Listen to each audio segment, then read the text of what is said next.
Football, un club dans la tourmente. Rien ne va plus au PSG. Et non, un entraîneur accusé de racisme, une défaite cuisante à domicile dimanche et dernier épisode en date, la suspension de la star Lionel Messi pour un voyage non autorisé en Arabie Saoudite. C'est un petit peu la goutte d'eau qui fait déborder le vase. D'ailleurs, ce soir, Martin Lange, les supporters en colère sont réunis devant le siège du club à Boulogne-Billancourt.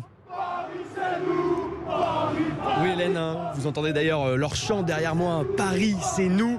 Ils sont entre 200 et 300 supporters parisiens réunis devant le siège du club de la capitale. Alors on a vu plusieurs banderoles, direction, démission ou encore Paris, où vas-tu, qui es-tu? Alors que reproche-t-il justement à cette direction? Eh bien beaucoup de choses, Les résultats sportifs d'abord avec ce match terrible au parc contre Lorient dimanche, l'hypothèse de quitter ce Parc des Princes aussi, et puis bien sûr la gestion des stars. Dernier épisode en date, un Messi qui a séché l'entraînement pour partir en tournée promotionnelle en Arabie Saoudite. L'Argentin a été sanctionné, vous le disiez Hélène, il est suspendu et son avenir s'écrit plus du tout au Parc des Princes, à en croire Stéphane. C'est 2 ans qui ont été exécrables sur le terrain, mais merveilleux en boutique. Mais aujourd'hui, Messi, il n'a plus du tout la tête au PSG, il a la tête en Arabie Saoudite, il a son contrat en or, il fait ce qu'il veut. Aujourd'hui, Messi, ciao, retourne en Argentine, retourne au Barça, fais ce que tu veux. Apparemment, il l'a dû au Barça, ils veulent encore de lui. Aujourd'hui, au parc, nous, on ne veut plus du tout de lui. Les stars, on n'en veut plus.